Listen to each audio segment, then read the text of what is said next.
Alright, hello everyone, and welcome to my comfy corner where I talk about things that make me comfy and cozy so I can stop bothering the people around me. And today, you are not reading the title wrong.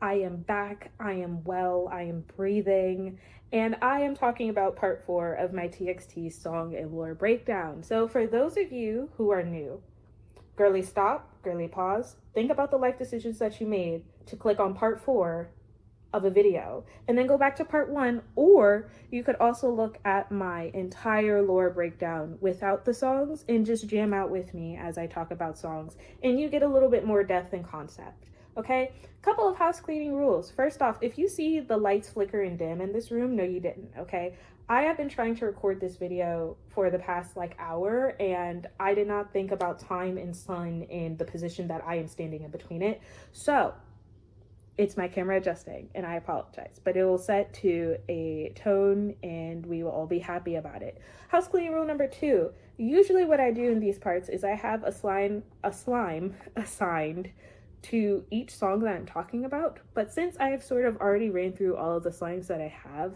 but also it's going to be a little bit hard for me to connect certain slimes with certain songs, and I'm going to be talking a lot, I just decided to pick 5 of my favorites for the week to play with, and I will show and talk about it as I get there.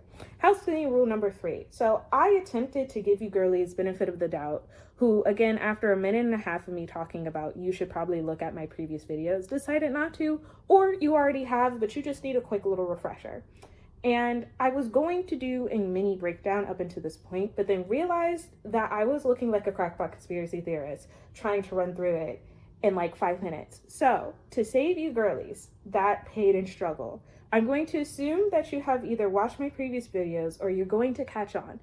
But I will give you a brief recap of what happened before we got to this point, so that way you could be a little bit caught up to speed. And anytime that I think that I'm talking about something where you really need a deep context, I will of course pause and talk about it. Now, with all of that out the way, I am so excited to talk about part 4. This is probably going to be my favorite part. I'm calling this the Uh-Oh arc. Honestly, I should call it the Ruh-Roh Shaggy arc, because boy oh boy are the boys going through it. They don't know it yet in this part, but they are. So with all of that being said, I will give you a brief breakdown about what has happened, and we will jump into part 4 of my breakdown. Okay, so just mini recap about what happened before we got to this point. And if you see me looking down either here or over here, this is my supplementary things to make sure that I am not only on track, but also make sure that I'm saying the right thing so editor Tiana doesn't have to later on correct myself. Probably going to do so anyway, but you get the gist. So in part 3, we were talking about how the boys decided, hey, they're in reality for the most part of part 3, right? And they're realizing, hey, our summer is coming close to an end, right? We're not going to be able to hang out every day like we have been. We're going to be in class. We're going to be in school. We may not have the same classes. We may not have the same schedules, you know? We may not be able to hang out as much as we have been doing. And also, for the most part, aside from my boy Tay Tay and my boy Subini, life sort of sucks for everyone. And again, I talked about it last part, but relative to what you will go through as a teenage boy, a lot of things get heightened when you're younger. A lot of problems that you realize as an adult is not as bad, but when you're younger, it feels like the world to you. And with that being said, all of the boys essentially are going through something that they're not particularly keen on, but also Dream World, they get to control and manipulate and have fun, whatever. So Yeonjun has a really cool, sweet, fantastic idea where he's like, hey, besties, let's just stay in the dream world forever. How about that? And so part 3 is essentially them going back and forth as members and as a friend group to be like, what should we do? Because that's a real big curveball. And in said part, we determined at the end, it was a 2-2 split. And Bumgyu, baby boy Bumgyu, was going to be the deciding factor. After some prodding and prodding, and also his father barging in and breaking his guitar and also embarrassing him in front of the World Wide Web, Bumgyu was like, yeah, I'm team Yeonjun and Hyunin Kai, let's go to Dream World.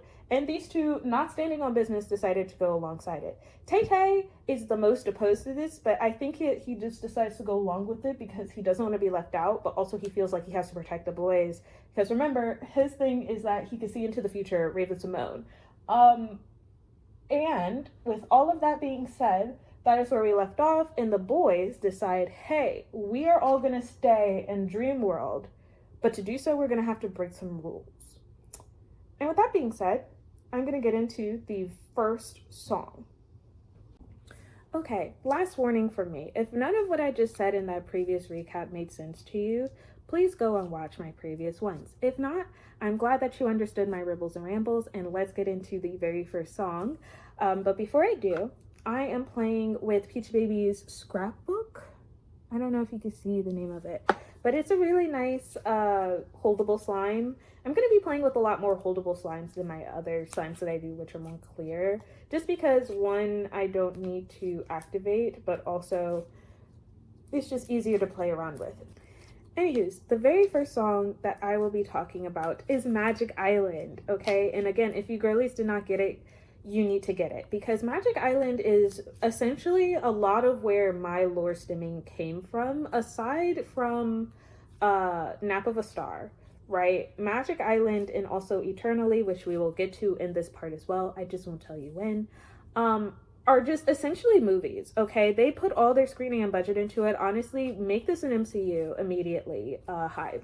Anyways, Magic Island tells us a lot about how the boys feel right before they break the promise, when they break the promise, and what it looks like to break a rule in the dream world. So we start off the music video with Subini over here. He's inside the train.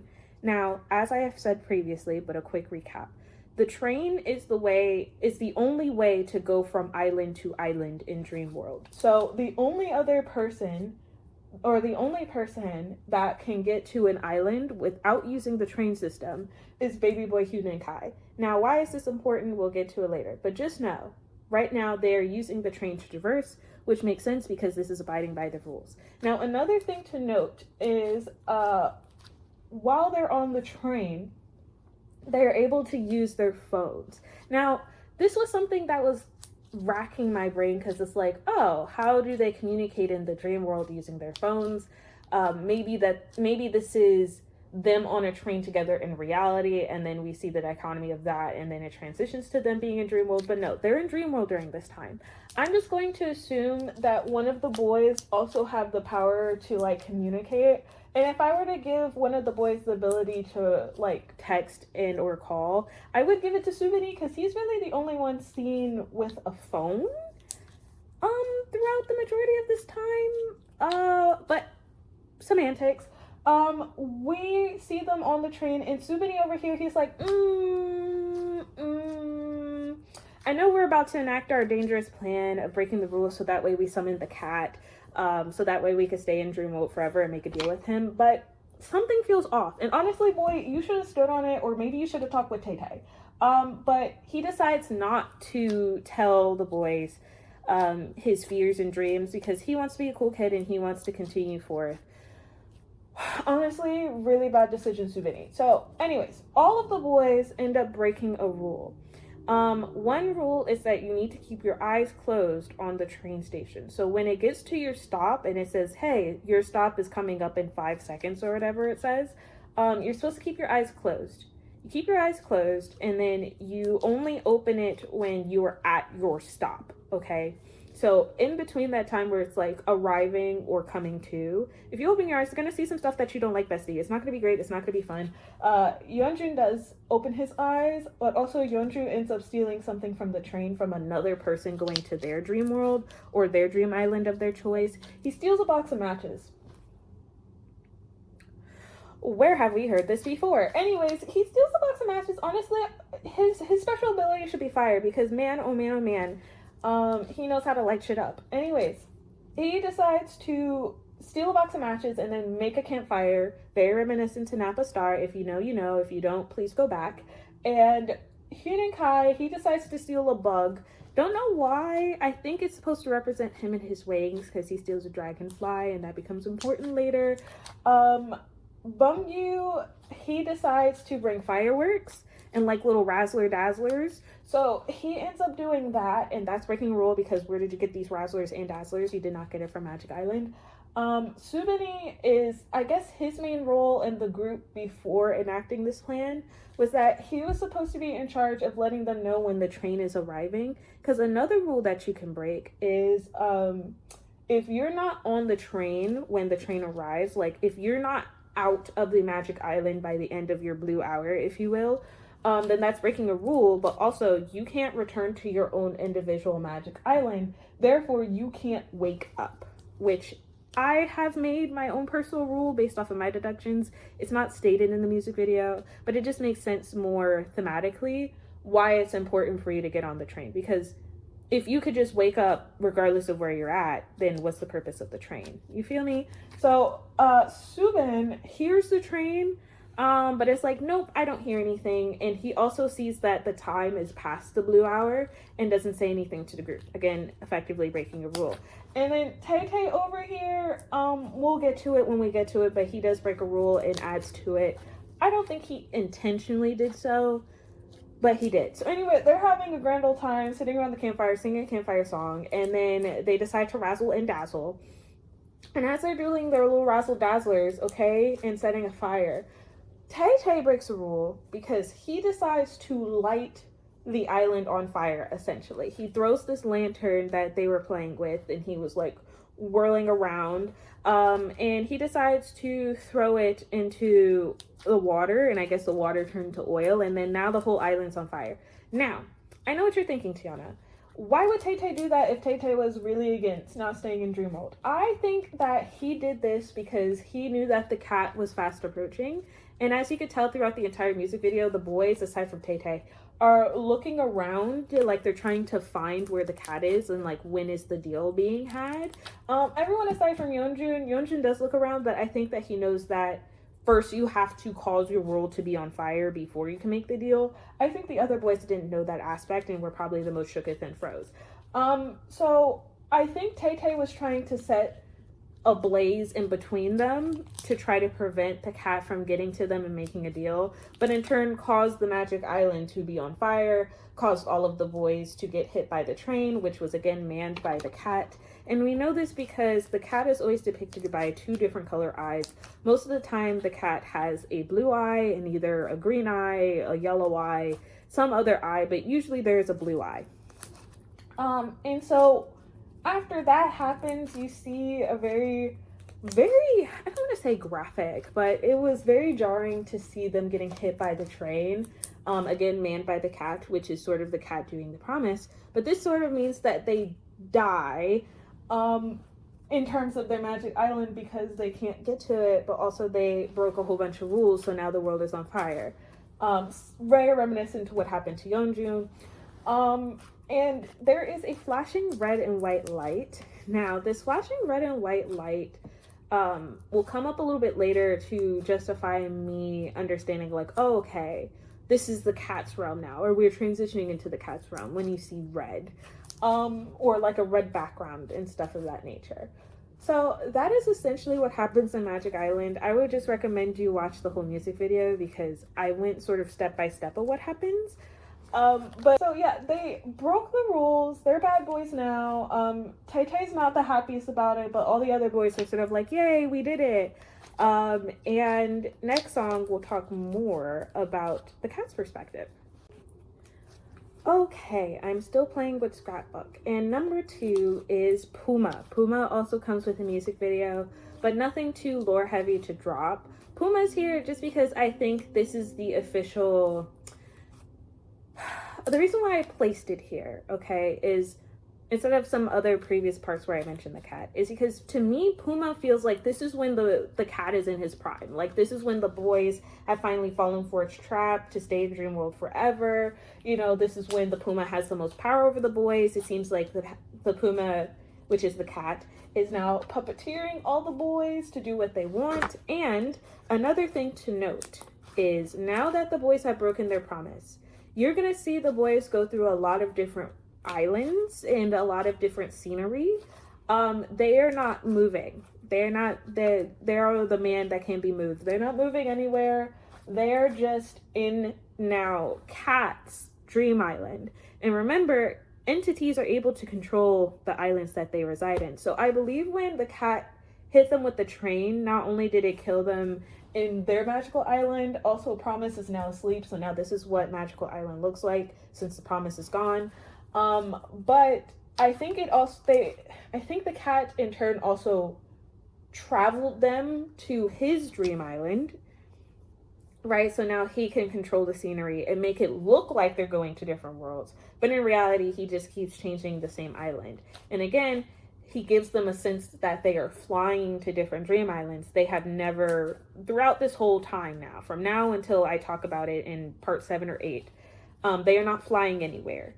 They are falling and falling and falling deeper and deeper into the cat's magical island. And in doing so, the cat keeps making the lands more complicated. I'll talk more about it later, but just know, Puma is essentially like the cat in its prime. Think of it like a Disney villain. Think of it like an Ursula's evil laugh. You know what I mean? After Ariel signed away her rights to her voice and she's like, I did it. I am the best. That is me. Okay, the queen has arrived. That is essentially Puma.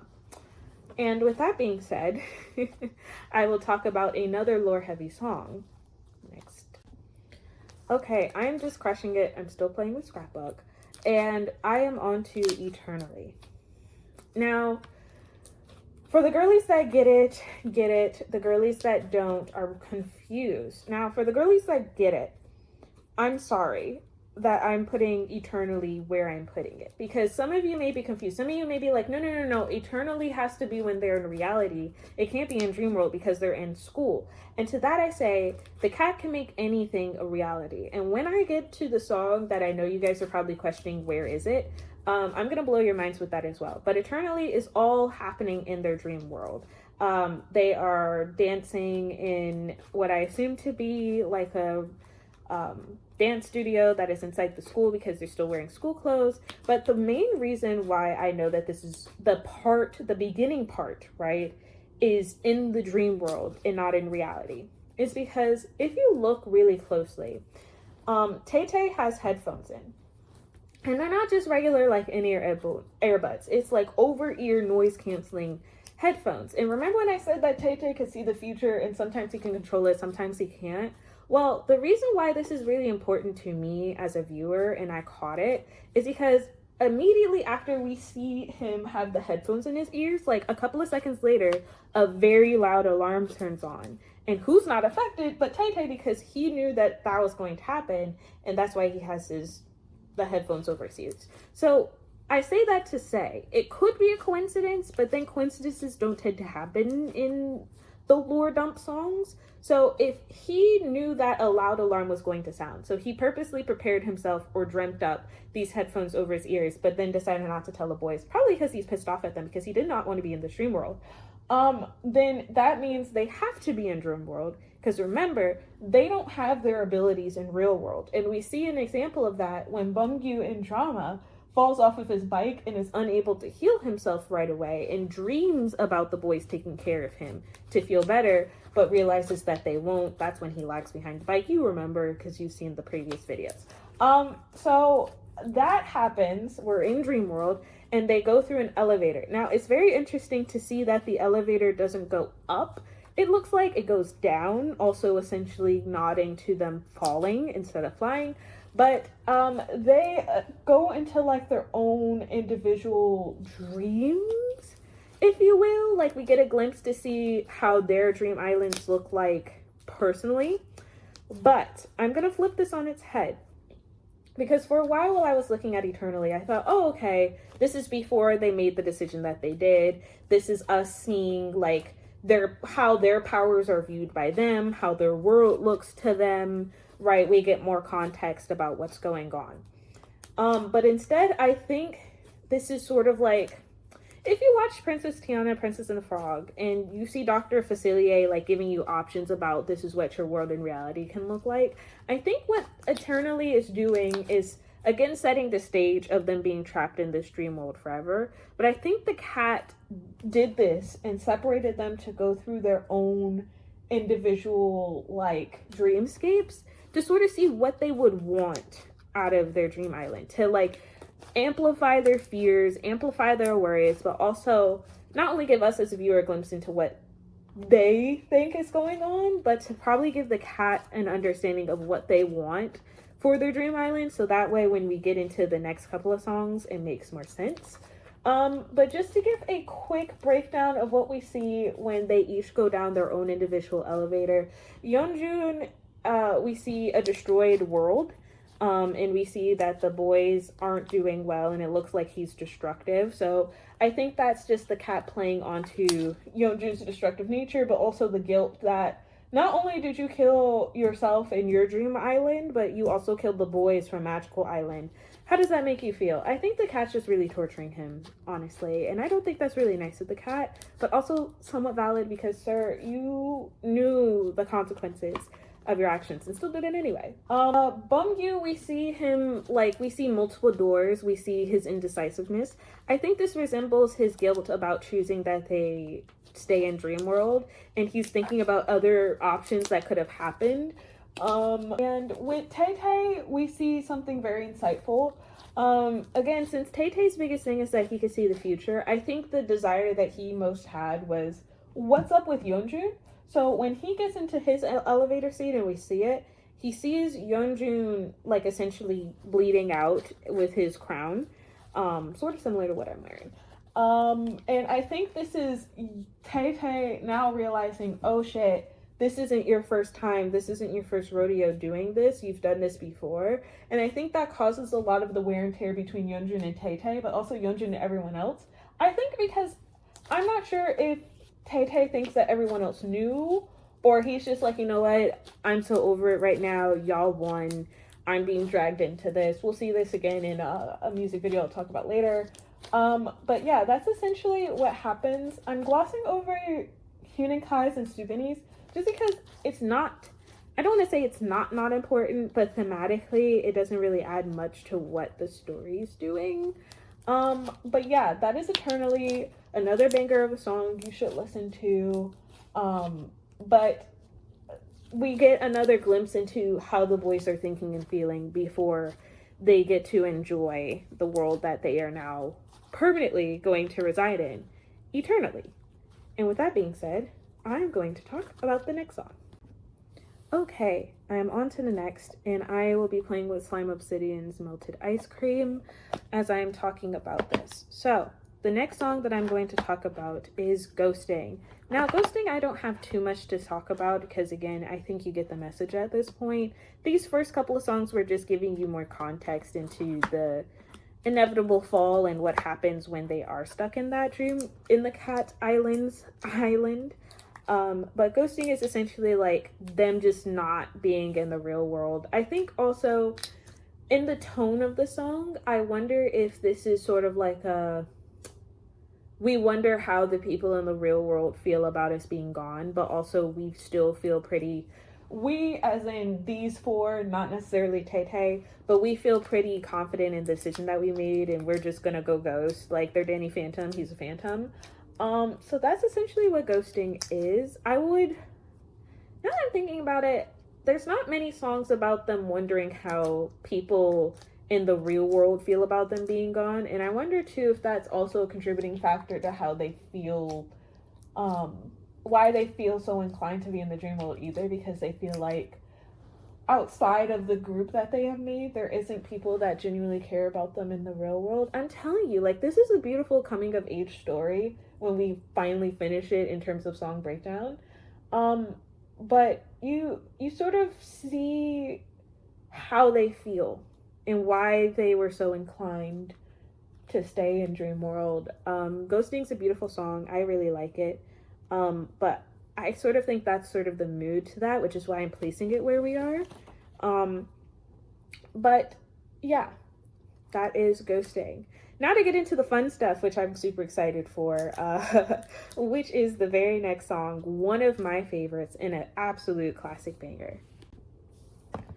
All right, I am still playing with Melted Ice Cream, and I'm gonna calm down. because I'm gonna get way too excited about this. This song is Sugar Rush Ride, one of my favorites. Honestly, I should and would and will do a ranking video of all of the songs thus far, and I pray that they don't release any more songs while I'm doing this breakdown.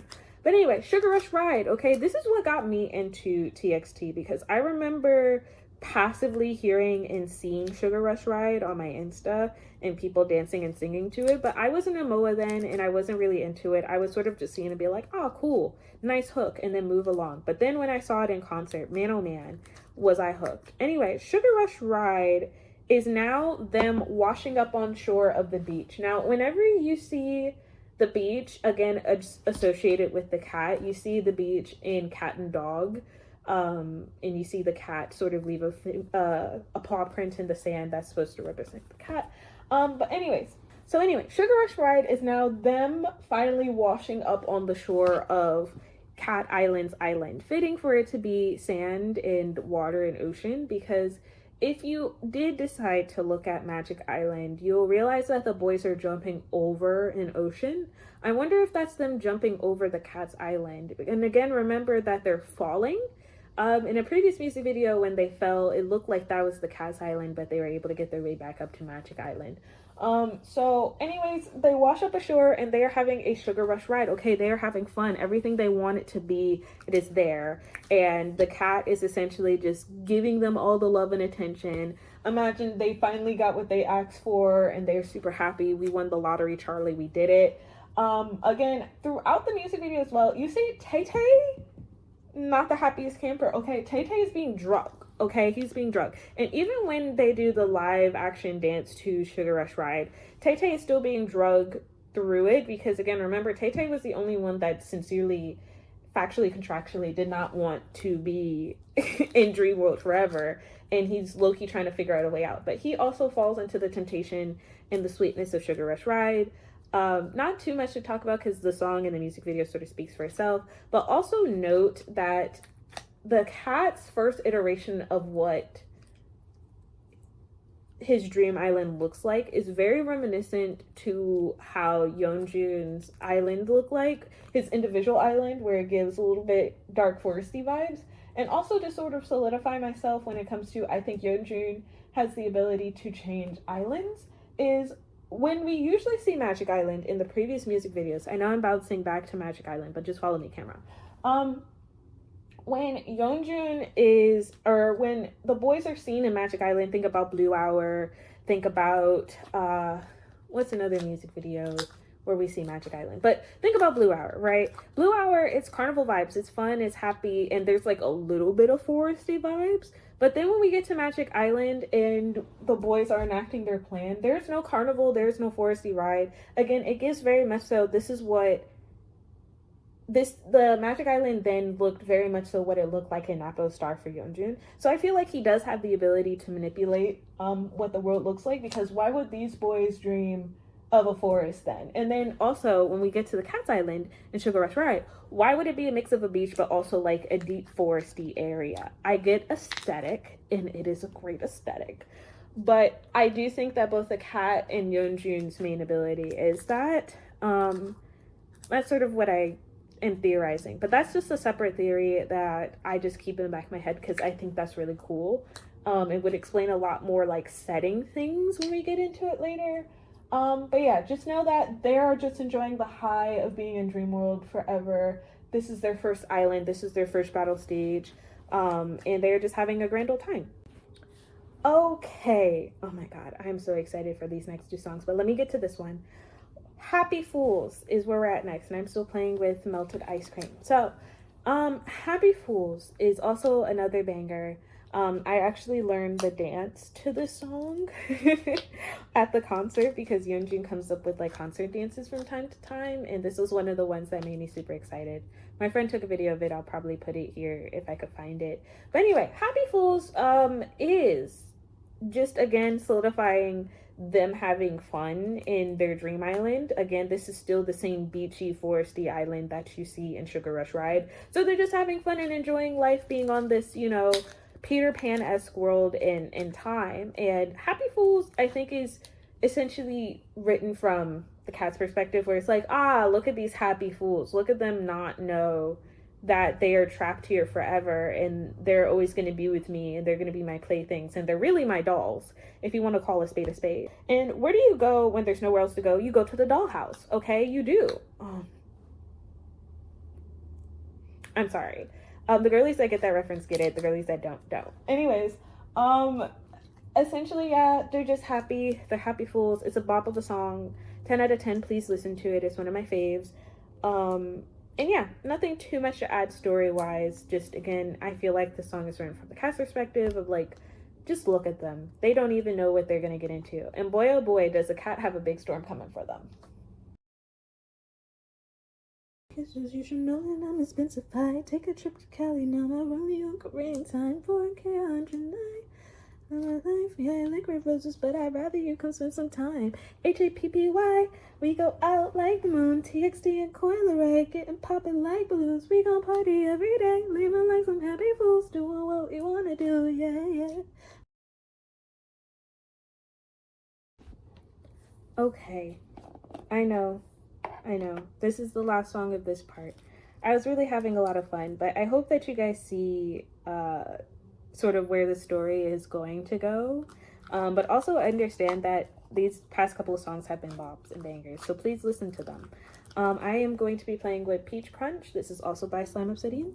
And the very last song that I will be talking about in this part is Farewell Neverland. Very, very good. Very, very great song. And the reason why I place it last here is because, one, I'm dramatic and I want you guys to watch part 5. But two, remember how I said in Happy Fools and for Sugar Rush Ride, they're in the same island?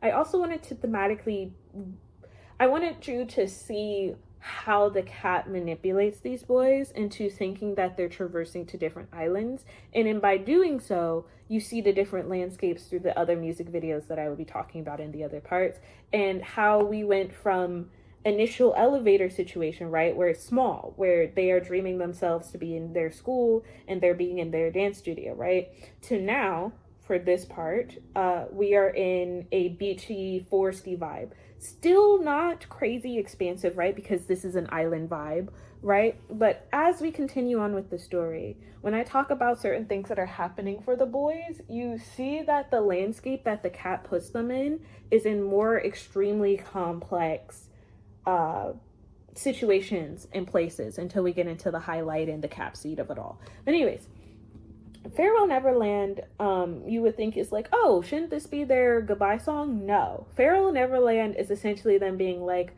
all right, that was really cool, right? Sugar Rush Ride and Happy Fools have a Neverland vibe, right? An islandy vibe, you know, Peter Pan and the Lost Boys, if you will. So they're like, okay, cool, that was really fun. We enjoyed our time in like this beachy, foresty vibe. But now we're gonna go. And if you listen to the song where they're like, Neverland, my love, and I'm free falling. We're free what? We're not flying. But remember, the cat tricked them into thinking that they would be able to fly to different islands. They are falling. And so the boys don't really realize that they are falling, right, into their next island, which the cat concocted. So a better way to, I guess, understand what I mean by Cat Island, right, is Cat Island in and of itself is like its own world, right? So I think that they are going through different levels. Like, imagine we're in the stratosphere, right? And then we go down to the next level. So they fall to the next level. The next level has a more complex place. For instance, they started off in the high school, right, in their own elevator dreams. Then they fall into the Neverland landscape that we are talking about, which is Sugar Rush Ride and Happy Fools. Now they're falling to their next complex island, so on and so forth. But this is all being controlled by the cat. So I guess just imagine, like, while the boys are on one island, Cat is workshopping another place for them to fall to make them have the illusion to think that they are free willing going to different islands, which again, remember, baby boy, wingy boy, Hyun and Kai is the only one can do so. And this leads into some plot twists that I'm going to tell you about Hyun and Kai later, but I'll leave that as a fun surprise for later. So yeah, Neverland, Farewell Neverland is a twisted sort of like in the boys' mind, aside from Hyun and Kai, because Hyun and Kai knows that they're not going to a new place, and again, I'll get to it when I get to it.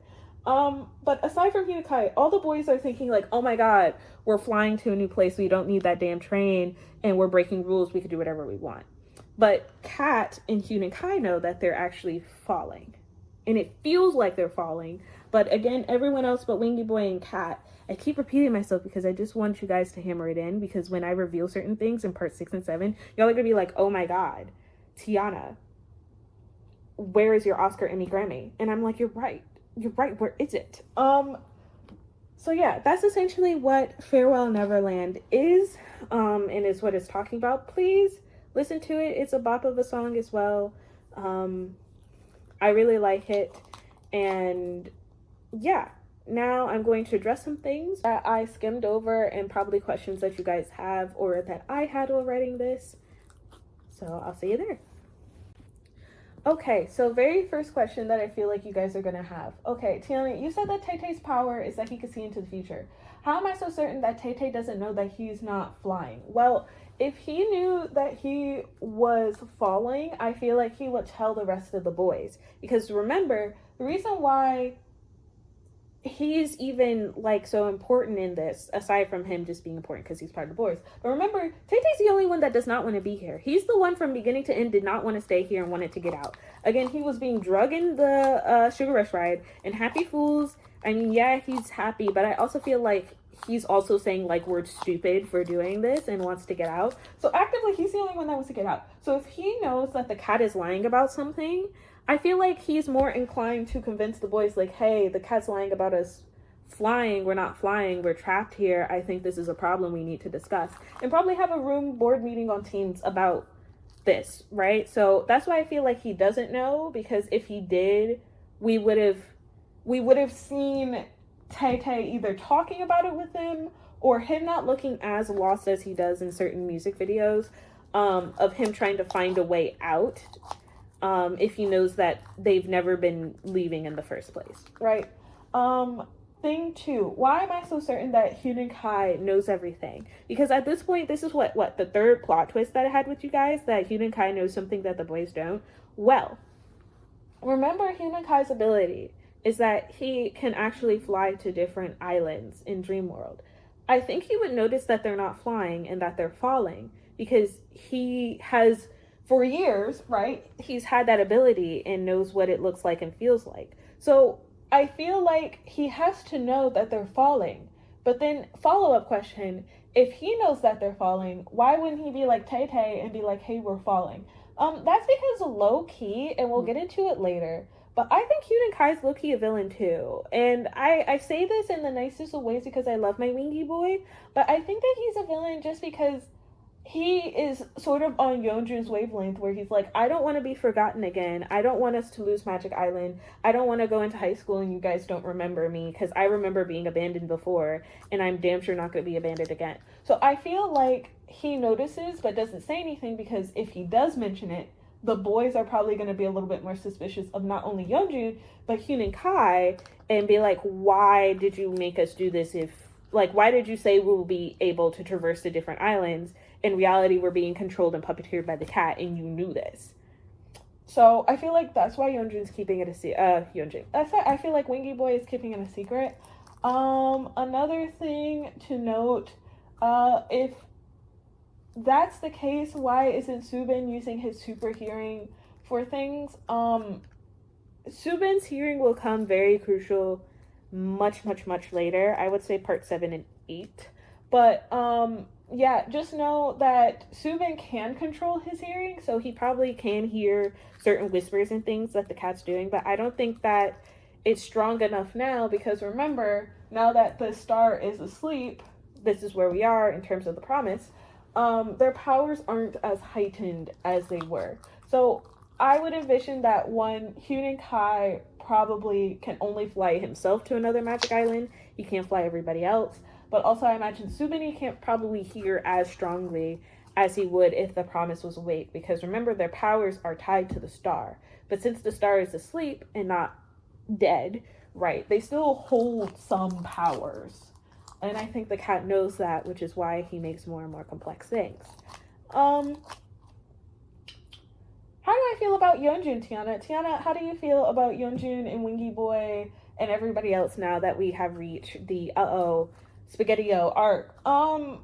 Honestly, baby boy Hyun Kai did nothing wrong. I stand by him, and that's my man. Yeonjun, you did a lot wrong. You did. Because at least when Hyun Kai is doing something wrong, he's just keeping his mouth shut. You were actively putting the boys through stuff, knowing what the consequences were. So honestly, shame on you, but also I still love you. Therapy. Honestly, my thoughts could be boiled down to this. Really? Ready? 1, 2, 3, go. Therapy, therapy, therapy, therapy, therapist. And that's how I feel. And with that being said, if you've made it down to this far of the video, thank you so much for watching. Thank you so much for listening to my rambles and ribbles and rambles. I hope to have part 5 out sooner rather than later, because again, these next couple parts are some of my favorite and we get more into the lore. But if you have any questions, if you have any thoughts, or if you have any theories that you would like to add, make sure you add them in the comments. If you liked what you have seen, make sure you like and subscribe if you want to see more and keep up to date on when I'm going to post next. And last but certainly not least, if you are ever so inclined to see more of me, feel free to follow my Instagram, which is TComfyCorner, where I not only talk about and promote my videos that I post, but also I do really fun and cute crafts. So if that's interesting to you, feel free to follow. And with all of that being said, I will see you in the next part. Bye.